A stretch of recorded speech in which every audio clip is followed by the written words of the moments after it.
Shalom,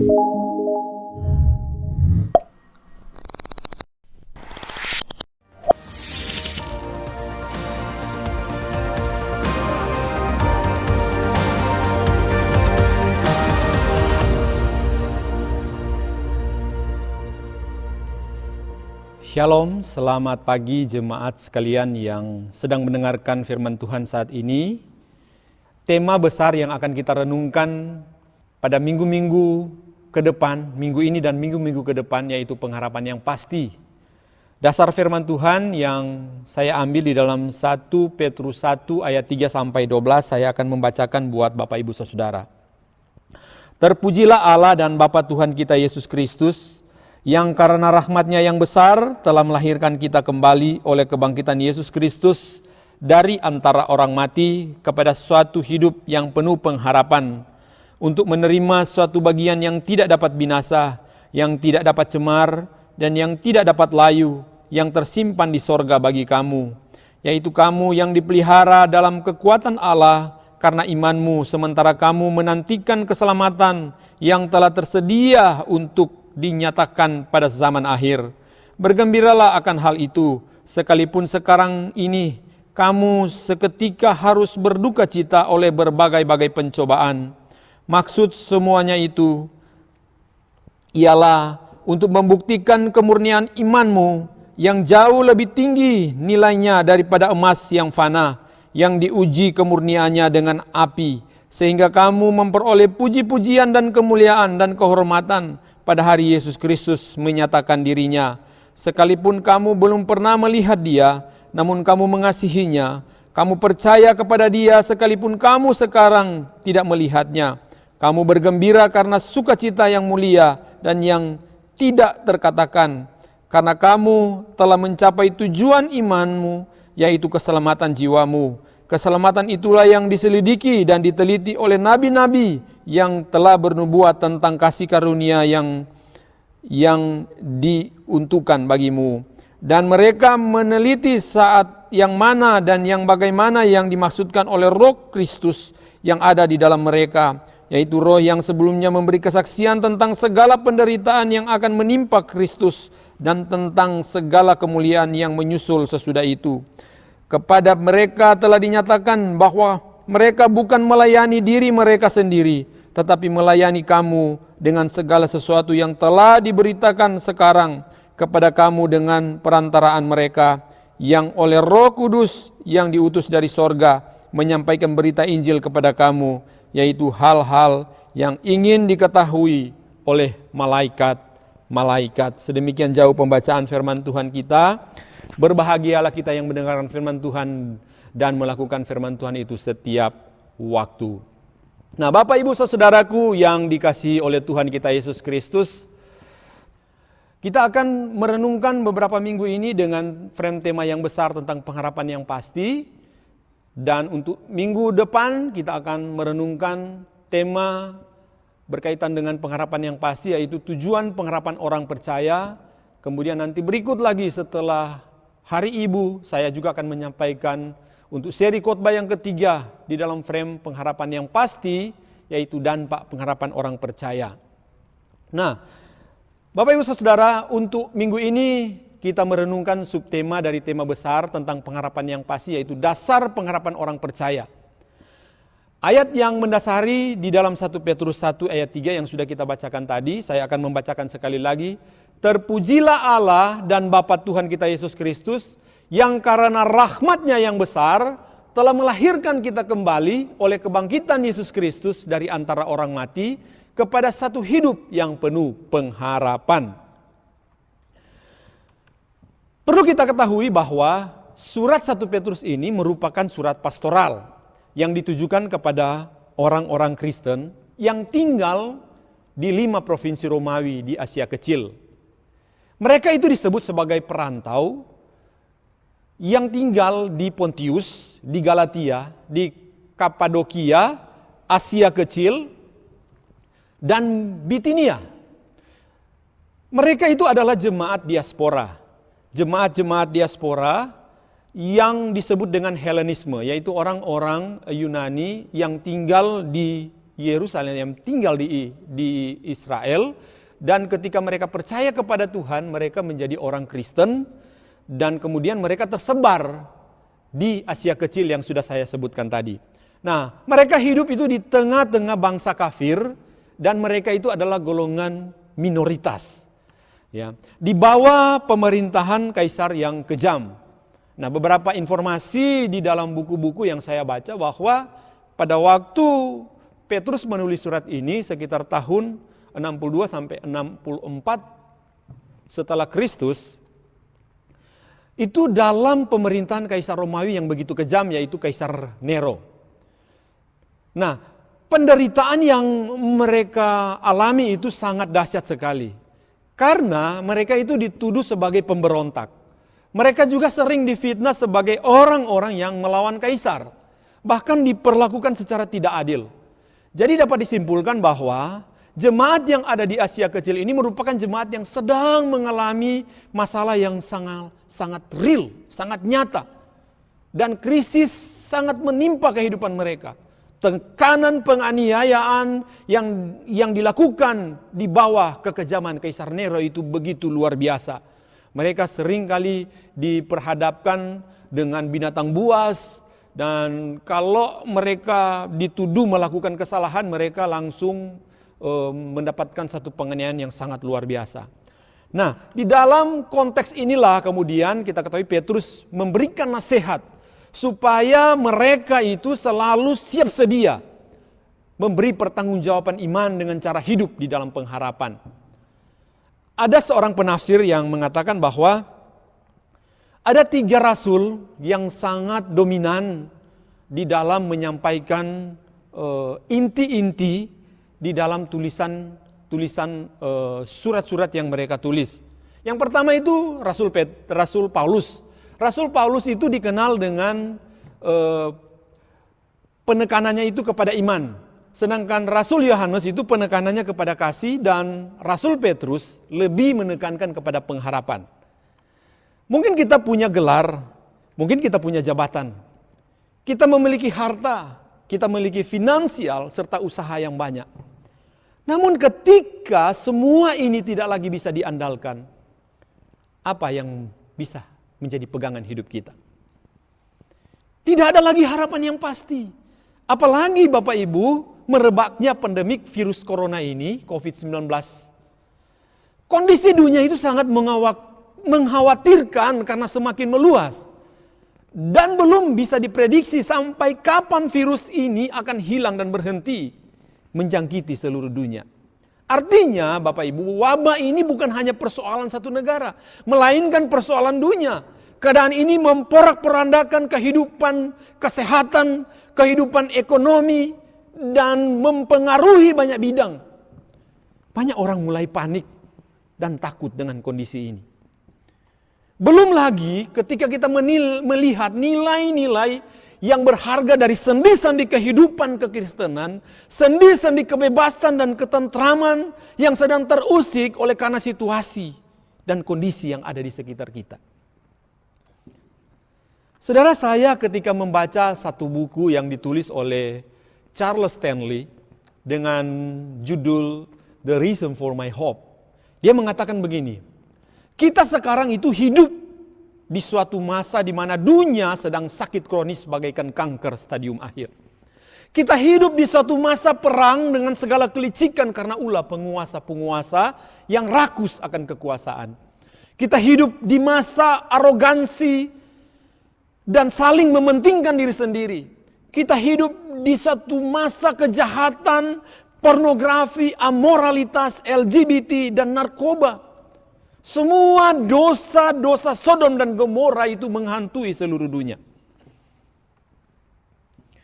Nah, untuk lebih jelasnya saya akan mencoba untuk memperlihatkan satu cuplikan video tentang apa yang sedang melanda dunia sekarang ini. Mari kita memperhatikan secara saksama.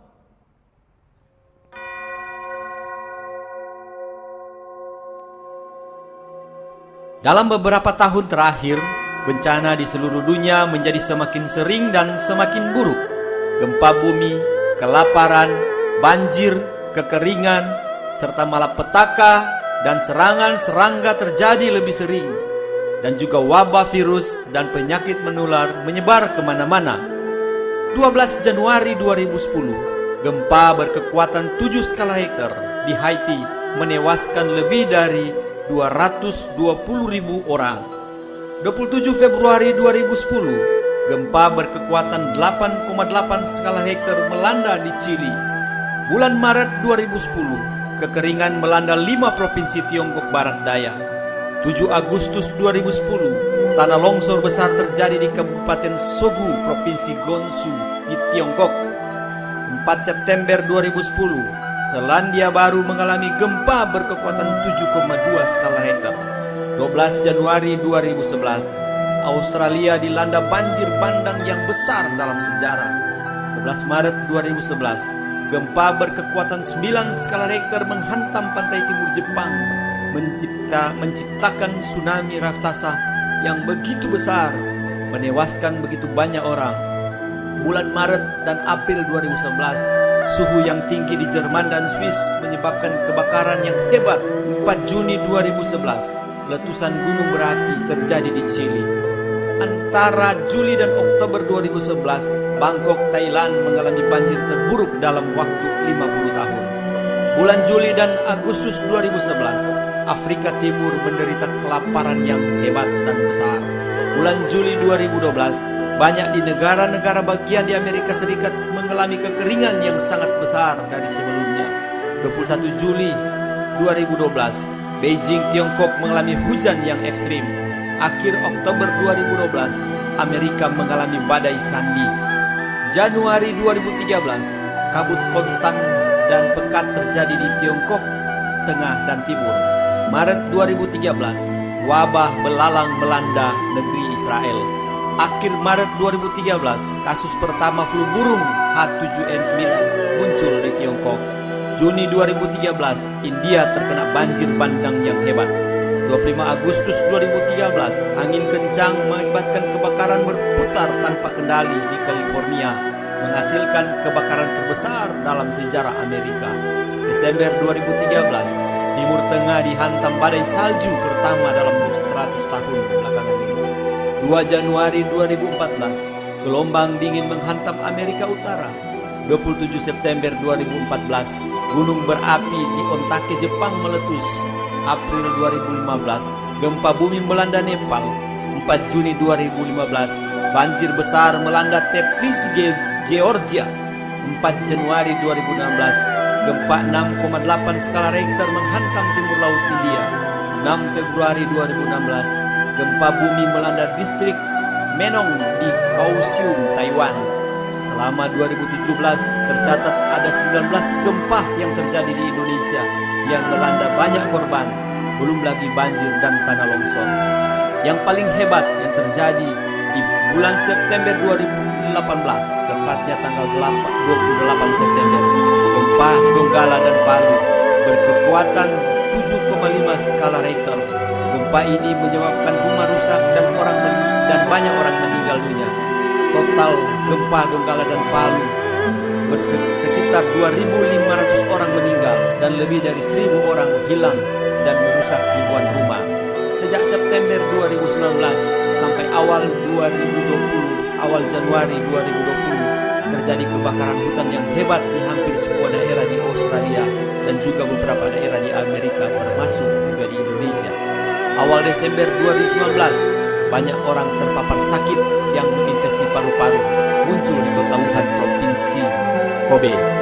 Dan sejak awal Januari diumumkan bahwa virus yang menjangkiti banyak orang itu di Wuhan adalah virus corona baru yang disebut dengan COVID-19.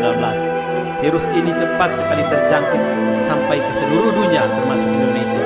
Sampai sekarang ini tercatat 8.300 orang lebih terpapar virus COVID-19 di Indonesia.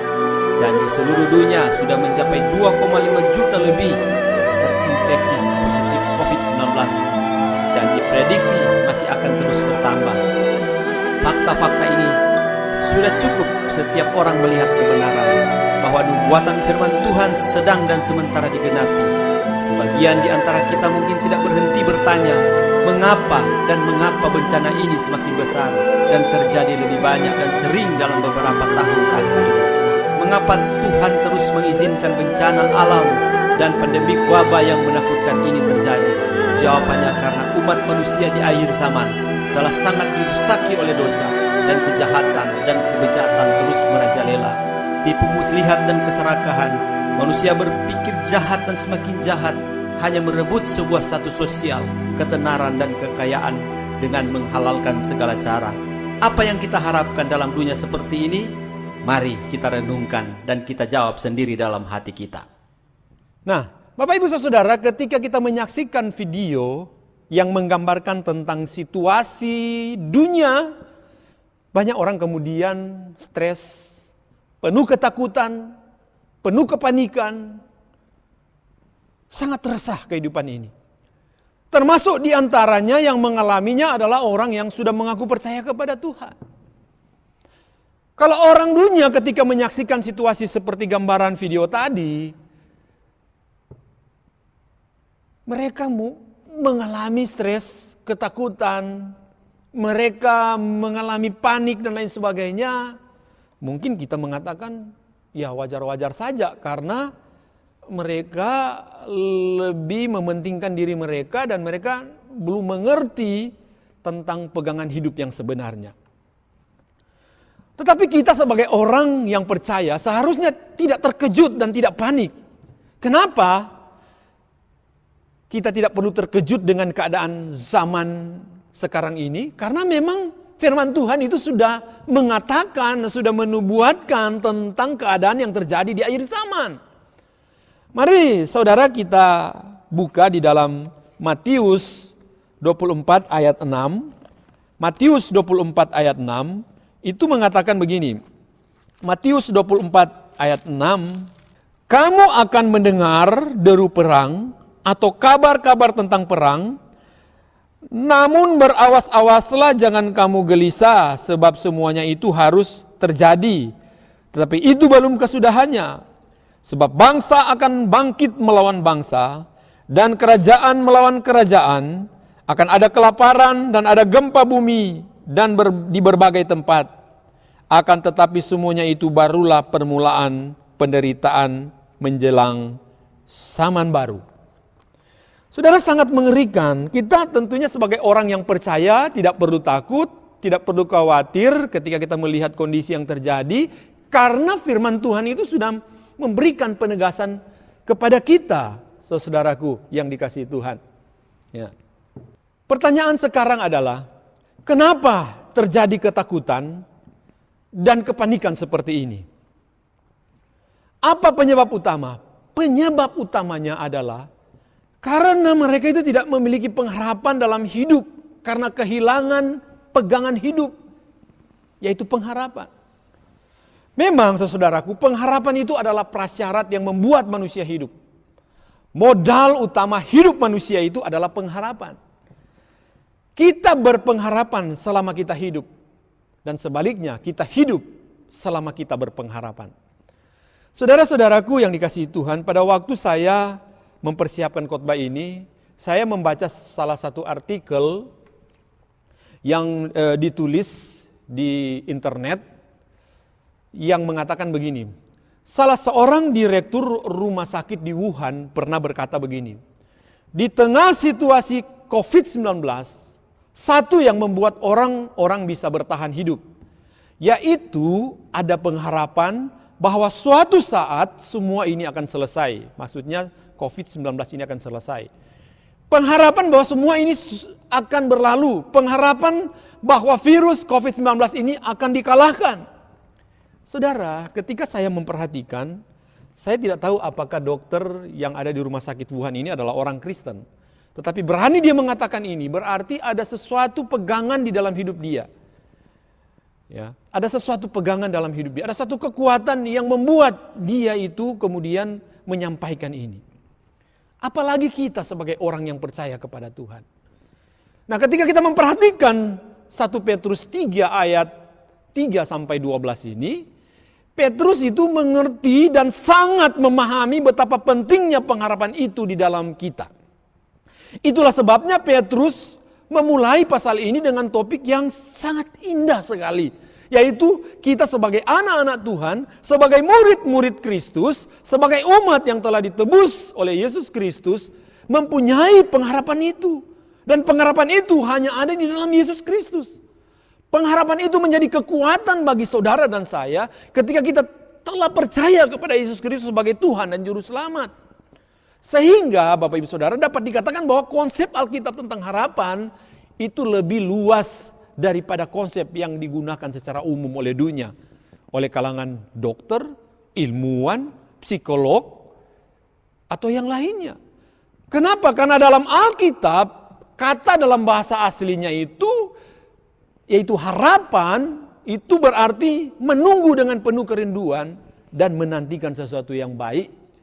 Jadi lebih dari sekedar ketika kita menunggu, tetapi ada penekanan di sana bahwa ada sesuatu yang disediakan oleh Tuhan bagi setiap orang yang betul-betul berharap kepadanya. Saya kasih contoh di dalam 1 Korintus 15 ayat 19 sampai 20. Saya akan bacakan buat Bapak Ibu Saudara. 1 Korintus 15 ayat 19 sampai 20. Dia mengatakan begini. Jikalau kita hanya dalam hidup ini saja menaruh pengharapan pada Kristus, maka kita adalah orang-orang yang paling malang dari segala manusia. Tetapi yang benar ialah bahwa Kristus telah dibangkitkan dari antara orang mati sebagai yang sulung dari orang-orang yang telah meninggal. Harapan yang ditawarkan dalam Alkitab bukan angan-angan. Harapan itu memiliki dasar yang kuat berupa fakta dan bukti. Bukan hanya di dunia ini, tetapi di dunia baru, di dalam kekekalan. Paling tidak kata pengharapan ini setelah saya lihat itu muncul lebih dari 150 kali dalam Alkitab. Dan hampir seluruhnya itu menunjukkan pada perbuatan Allah yang ajaib bagi umatnya. Teristimewa itu berhubungan dengan kehidupan kekekalan kita.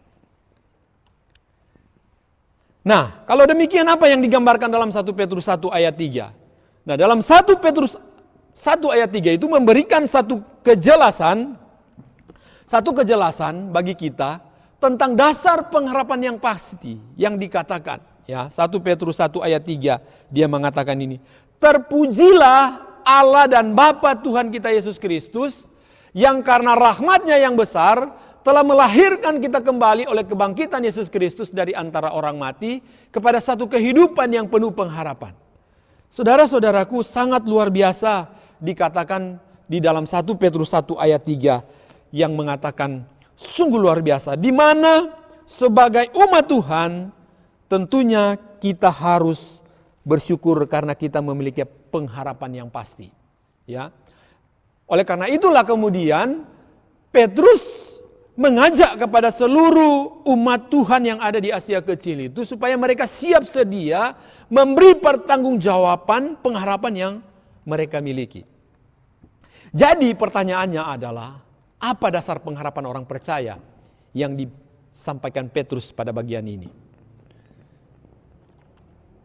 Petrus ingin kita tahu bahwa yang mendasari pengharapan orang percaya itu adalah sesuatu yang istimewa, sungguh-sungguh menjamin kehidupan kita. Bukan saja dalam kehidupan sekarang yang terjepit karena penderitaan, karena situasi, ada pengharapan, tetapi juga kehidupan yang akan datang.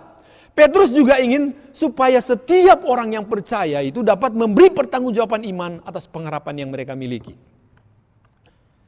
Nah, dasar pengharapan orang percaya yang disampaikan Petrus bagian ini, setidak-tidaknya pertama-tama yang harus kita mengerti adalah tentang identitas atau objek pengharapan kita adalah pribadi Yesus Kristus Tuhan sebagai Allah kita. Nah, mari kita perhatikan sekali lagi ayat 3. Petrus menempatkan satu kalimat yang sangat penting, yaitu suatu ungkapan pujian yang sangat luar biasa. Itu dalam bentuk ucapan syukur. Dia mengatakan terpujilah Allah dan Bapa Tuhan kita Yesus Kristus. Saudara, kalimat yang sama itu muncul dalam 2 Korintus 1 ayat 3 dan Efesus 1 ayat 3. Sebagaimana di dalam konteks surat-surat dalam surat-surat kuno itu selalu memperkenalkan identitas mereka dan dimulai dengan sesuatu apa yang mereka utamakan dalam hidup mereka. Dalam hal ini ketika Petrus mengatakan terpujilah Allah Bapa dan Tuhan kita Yesus Kristus, itu memiliki makna yang besar. Di dalam bahasa Inggris itu menulis begini, Blessed be the God and Father of our Lord Jesus Christ. 1 Petrus 1 ayat 3. Sama halnya dengan kita ketika kita mendengarkan lagu yang sangat terkenal yang ditulis oleh Matt Redman. Dia yang mungkin sering kita mendengar, dia menyanyikan ini. Bless the Lord, oh my soul, oh my soul.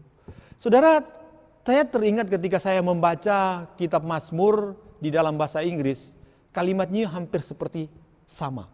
Ya, bless be the God atau bless the Lord. Berulang-ulang kali di dalam kitab Mazmur itu ditulis seperti itu. Sehingga ketika kita memahami tentang konsep kata yang ditulis di dalam bahasa aslinya eulogio, artinya diberkati, seakan-akan kita memahami bahwa kita memberkati Tuhan. Padahal hal sederhana harus kita pahami bahwa kata ini memberi pengertian, memberikan atau mengucapkan sesuatu yang baik. Karena pribadi yang telah memberkati kita, yang telah menyelamatkan kita. Jadi kalimat ini memberitahukan kepada kita tentang pujian, ucapan syukur, pengakuan dan penghormatan kita kepada Allah. Jadi pernyataan tentang Allah dan Bapa Tuhan kita Yesus Kristus itu harus dipahami seperti ini. Relasi antara Bapa dengan Yesus dan relasi antara kita umat Tuhan dengan Yesus Kristus, dengan Allah kita, itu harus dipahami secara berbeda. Karena pernyataan Petrus berkaitan dengan relasi di sini itu berkaitan dengan bagaimana dia merasakan, bagaimana dia memberitahukan kepada umat Tuhan pada waktu itu bahwa Allah adalah Allah yang sangat memberkati dan telah menyelamatkan mereka. Dalam konteks ini Petrus sedang menyebut bahwa Yesus itu adalah Bapa karena Yesus itu adalah Allah yang menyelamatkan umatnya.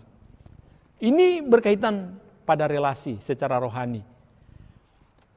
Nah, dalam tafsiran Matthew Henry, dia mengatakan begini, pribadi yang mendapat pujian ini menurut Petrus digambarkan melalui hubungannya dengan Yesus Kristus. Di mana Allah dan Bapa Tuhan kita Yesus Kristus dipahami di dalam satu pribadi yang menunjuk jabat tiga rangkap. Yang pertama menurut Matthew Henry, dia adalah Tuhan, Raja dan Penguasa berdaulat atas segala sesuatu. Yang kedua, Yesus itu adalah imam atau juru selamat, dan yang ketiga Kristus, nabi yang diurapi dengan roh dan diperlengkapi dengan segala karunia yang diperlukan untuk mengajar, membimbing dan menyelamatkan. Nah, Allah ini yang demikian terpuji adalah Allah yang dalam pribadi Yesus Kristus menurut kodrat manusianya dan Bapanya menurut kodrat ilahinya. Jadi dapat saya katakan bahwa pujian dan penyembahan yang sejati muncul dari relasi keterikatan secara rohani kita dengan Bapa yang sudah diperbaharui di dalam Yesus Kristus yang menjadi Tuhan dan Juru Selamat kita. Maka kita harus jelas identitas pengharapan orang percaya di sini adalah Yesus Kristus sebagai Allah. Kristus adalah pengharapan. Maka itu berarti bahwa menerima Kristus berarti menerima pengharapan, dan menolak Kristus adalah menolak pengharapan. Hidup dengan Kristus adalah pengharapan yang tidak ada akhirnya. Itulah sebabnya Petrus mengatakan dalam ayat 21, oleh dialah kamu percaya kepada Allah yang telah membangkitkan dia dari antara orang mati dan yang telah memuliakannya sehingga imanmu dan pengharapanmu tertuju kepada Allah. 1 Petrus 1 ayat 21. Nah, yang kedua, tentang dasar pengharapan orang percaya yang disampaikan Petrus pada bagian ini, kita harus mengerti di dalam kaitannya begini. Perbuatan Allah yang membuat kita berharap, yaitu kalimat karena rahmatnya yang besar dalam melahirbarukan kita. Alasan kenapa Petrus menekankan pemberian ucapan syukur, pujian, serta pengakuan dan penghormatan hanya kepada pribadi Kristus, itu terangkum dalam satu kalimat yang indah. Karena rahmatnya yang besar yang telah melahirbarukan kita. Segala sesuatu mulai dari rahmat Tuhan. Belas kasihan Allah, tidak ada yang berhak menerima pengharapan karena keinginannya sendiri. Sekali lagi, tidak ada yang berhak menerima pengharapan karena keinginan sendiri. Saudara-saudaraku yang dikasihi Tuhan, Bapak Ibu yang mendengarkan firman Tuhan pada saat ini. Kata mercy, kemurahan, dan kata grace, anugerah adalah dua sisi dari satu mata uang. Kalau mercy, kemurahan, itu adalah Tuhan tidak memberikan kita hukuman yang seharusnya kita terima. Sekali lagi, kalau kemurahan atau mercy, Tuhan tidak memberikan kita hukuman yang seharusnya kita terima. Itu kemurahan. Artinya kita seharusnya menerima murka Allah, namun karena belas kasihan Allah, kita tidak menerimanya. Sebaliknya, grace, anugerah, adalah Tuhan memberikan kita kebebasan dari hukuman yang seharusnya kita terima. Artinya dia memberikan keselamatan yang tidak layak kita terima. Semua karena rahmat-Nya yang besar, semua karena kasih karunia. Ketika kita menyadari hidup kita seluruhnya adalah anugerah Tuhan, maka ini akan membawa dampak di dalam seluruh kehidupan kita. Kalau kita masih boleh beribadah, kalau kita masih boleh mendengarkan firman Tuhan, kalau kita masih boleh memuji Tuhan, berdoa sekalipun itu dilakukan di rumah kita, dan kalau kita sadar itu adalah rahmat-Nya, anugerah-Nya yang besar, maka seharusnya itu akan mengubah seluruh hidup kita. Tidak ada bedanya ketika kita beribadah secara konvensional dan saudara beribadah di rumah. Karena di luar sana banyak orang yang mau memuji Tuhan, banyak orang yang mau beribadah kepada Tuhan, tetapi karena kondisi tidak bisa. Mereka dilarang, pokoknya banyak sekali intimidasi yang diperoleh oleh orang Kristen. Jadi Bapak Ibu Saudara, semua berkat yang kita terima adalah rahmat Allah. Bukan karena jasa manusia, terutama berkat pembaruan hidup atau kelahiran baru. Ia telah melahirkan kita kembali, dikatakan. Nah, sejalan dengan Efesus 2 ayat 4 dan 5, di sana dikatakan, tetapi Allah yang kaya dengan rahmat oleh karena kasih karunia yang besar, dilimpahkannya kepada kita. Telah menghidupkan kita bersama-sama dengan Kristus, sekalipun kita telah mati oleh kesalahan-kesalahan kita, oleh kasih karunia kita diselamatkan. Saudara, apa kaitannya kelahiran baru dengan kematian Kristus? Saudaraku yang dikasihi Tuhan, di dalam Roma 6 itu mengatakan begini. Roma 6 ayat 5. Roma 6 ayat 5. Sebab jika kita telah menjadi satu dengan apa yang sama dengan kematiannya, kita juga akan menjadi satu dengan apa yang sama dengan kebangkitannya. Karena kita tahu bahwa manusia lama kita telah turut disalibkan, supaya tubuh dosa kita hilang kuasanya, agar jangan kita menghambakan diri lagi kepada dosa. Saudara-saudaraku, ini adalah semata-mata pekerjaan Roh Kudus yang bekerja secara misterius di dalam hidup kita untuk memberikan kita hidup baru. Di dalam surat Efesus ini dengan jelas mengatakan bahwa kita adalah orang yang sudah mati di dalam dosa-dosa kita. Kita mati secara rohani, berarti apapun yang dikerjakan kepada kita kalau bukan karena Roh Kudus yang terlibat dahulu, maka kita tidak akan pernah mendapatkan lahir baru. Roh Kuduslah yang bekerja di dalam kehidupan saudara dan saya sehingga kita lahir baru. Maka kita tidak bisa berespon dan menjadi percaya. Kenapa? Karena bukan Roh Kudus yang bekerja. Nah, saudaraku, kita tahu bagaimana Roh Kudus bekerja. Roh Kudus secara misterius membuat hidup yang baru, yang membuat kita bisa berespon terhadap panggilan firman dan menjadi percaya kepada Dia. Nah, di dalam 1 Petrus 1 ayat 23 jelas sekali mengatakan, karena kamu telah dilahirkan kembali bukan dari benih yang fana, tetapi dari benih yang tidak fana oleh firman Allah yang hidup dan yang kekal. Nah, tetapi apa artinya lahir kembali di dalam hidup kita secara konkret? Saudara, kunci utamanya adalah Kristus. Di dalam konsep ini, saya menyebutkan union with Christ, atau dipersatukan bersama dengan Kristus. Nah, union with Christ ini adalah pengajaran yang sangat penting dalam keselamatan kita. John Calvin itu mengatakan bahwa kita harus memahami bahwa selama Kristus masih berada di luar kita dan kita masih terpisah darinya, maka semua penderitaan yang dialaminya untuk keselamatan tidak akan berguna bagi kita. Semua yang dimiliki Kristus tidak berarti di dalam kita bertumbuh dalam kesatuan tubuh dengannya. Tidak ada arti apa-apanya. Maka di 2 Korintus 5 ayat 17 berkata begini, barang siapa di dalam Kristus, dia adalah ciptaan baru. Yang lama sudah berlalu, sesungguhnya yang baru sudah datang. Artinya ada hidup yang baru. Hidup yang baru itu seperti apa? di dalam hidup yang baru itu ada Roh Kudus dalam jiwa kita, pasti ada arah yang baru, ada keinginan yang baru, ada sukacita yang baru.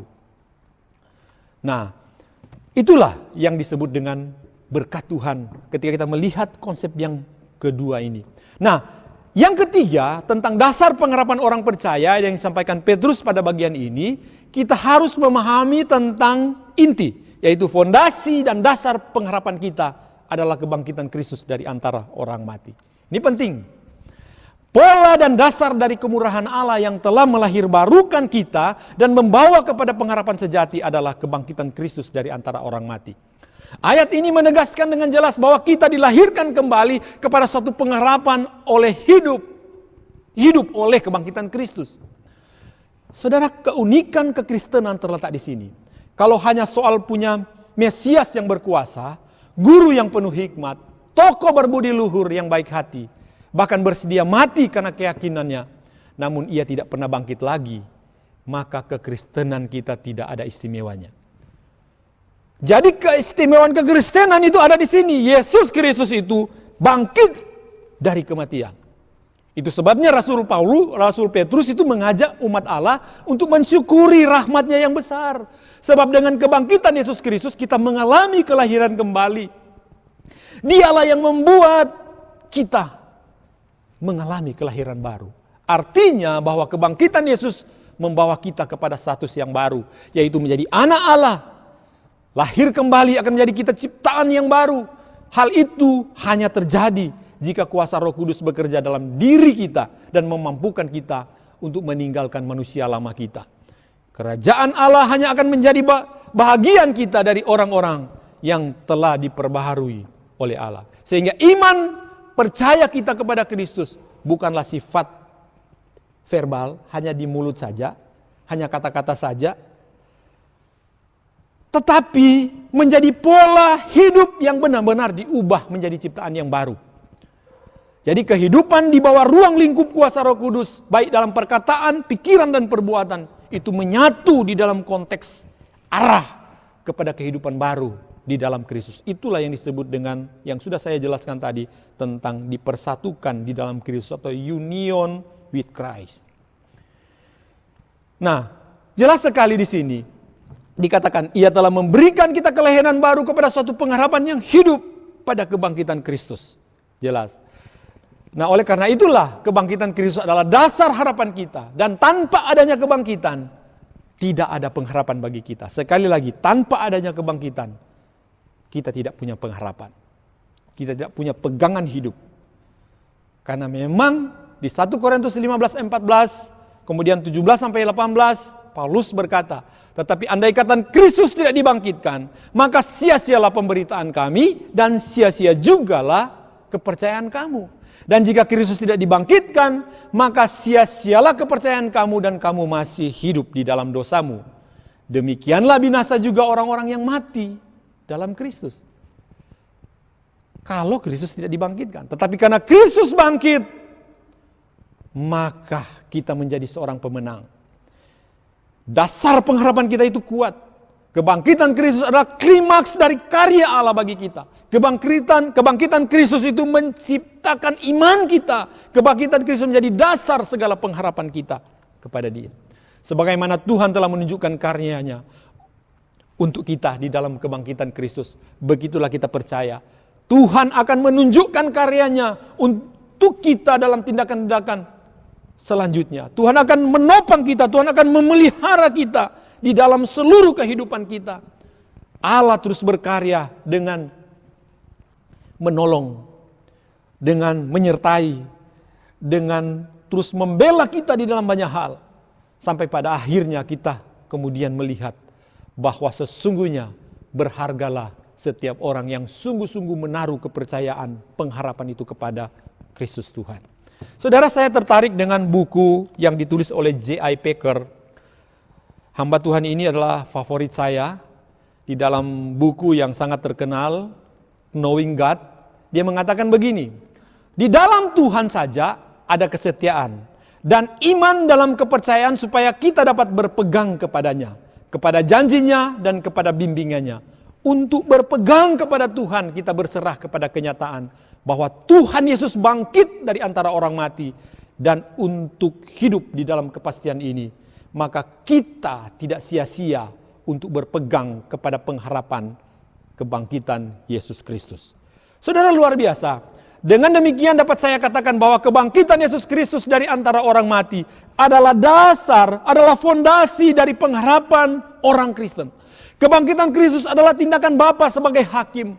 Dan anak itu sebagai pemenang, yaitu Yesus Kristus. Kebangkitannya menunjukkan Bapa menerima kematiannya sepenuhnya untuk menebus saudara dan saya.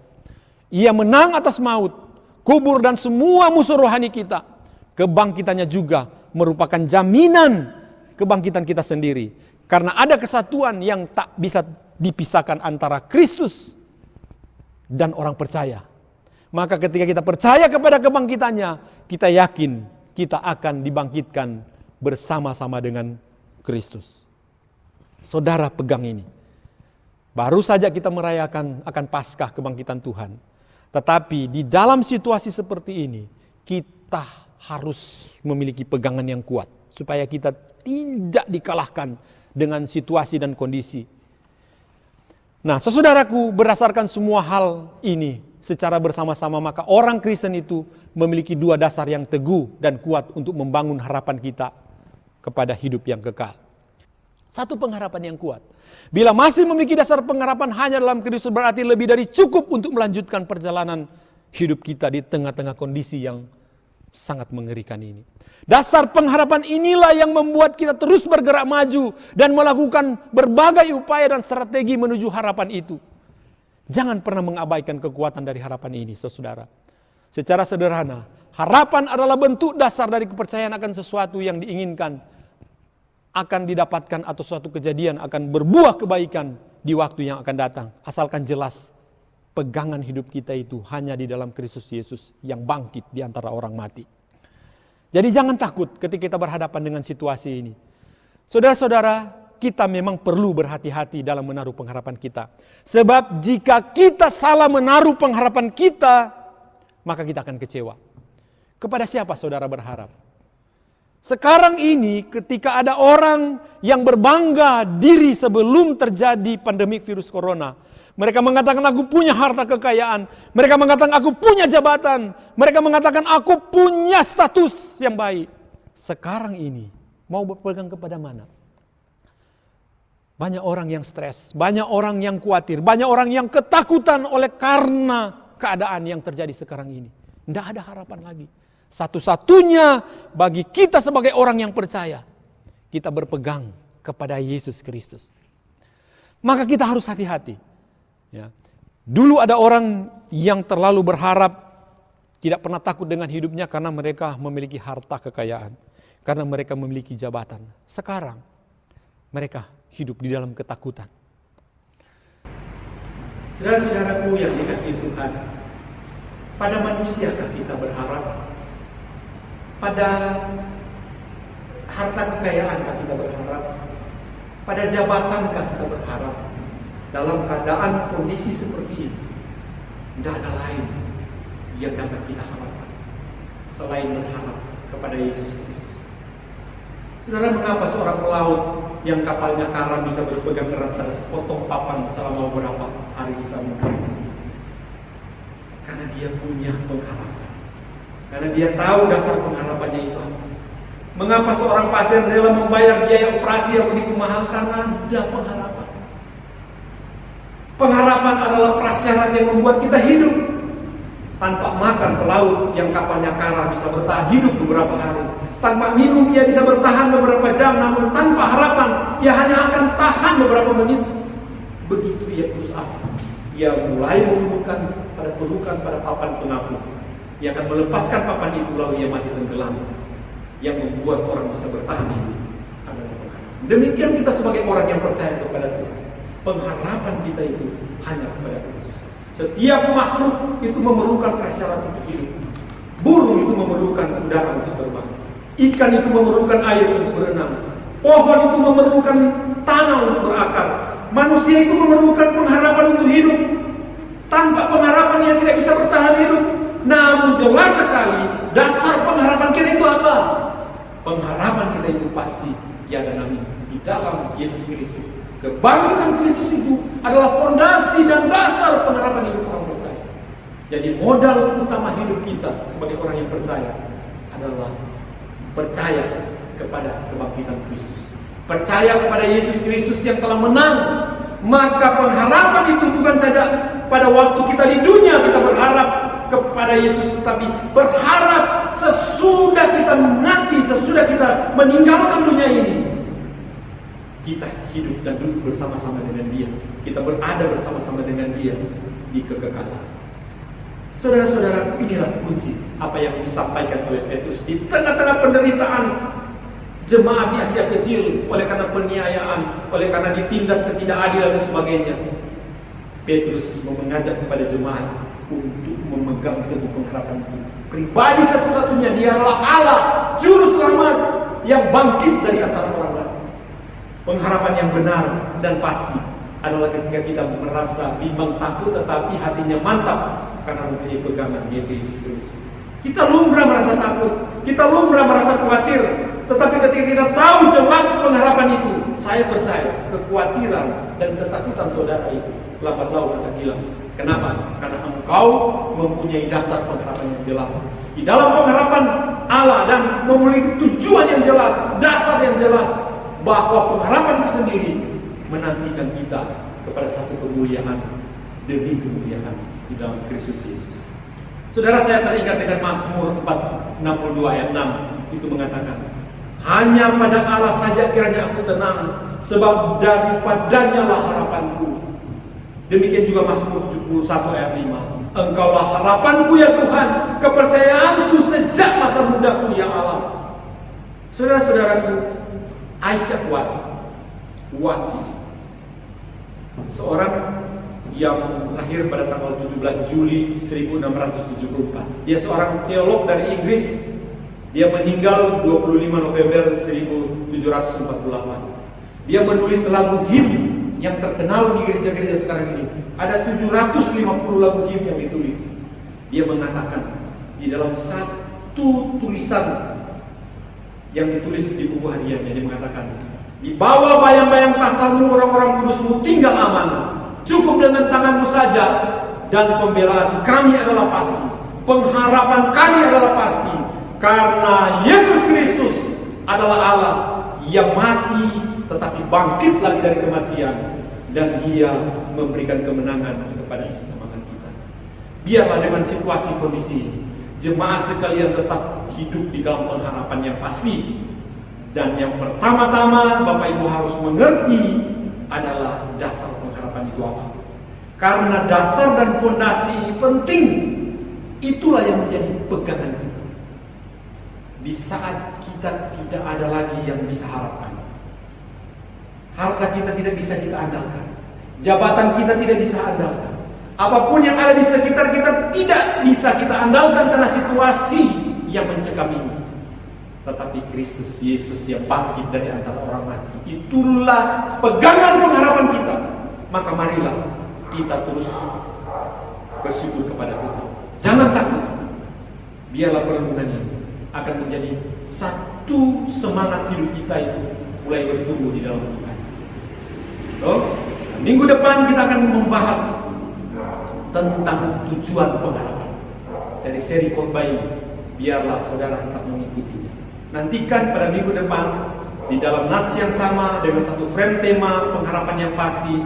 Kalau hari ini dasar pengharapan hidup orang percaya, minggu depan kita akan berbicara tentang tujuan pengharapan hidup orang percaya. Tuhan Yesus memberkati. Mari kita satu dalam doa, kita berdoa. Kami bersyukur, berterima kasih ya Tuhan untuk firman Tuhan yang boleh hamba sampaikan di malam hari ini, di pagi hari ini. Biarlah Tuhan yang terus memberkati kami, Tuhan yang menguatkan kami di tengah-tengah situasi yang sulit. Terima kasih Tuhan untuk firman-Mu. Biar kami terus berpegang kepada pengharapan yang pasti. Dasar pengharapan kami adalah Yesus Kristus yang bangkit di antara orang mati. Terpujilah Engkau Tuhan. Di dalam nama Tuhan Yesus kami berdoa. Haleluya. Sama-sama kita mengatakan amin.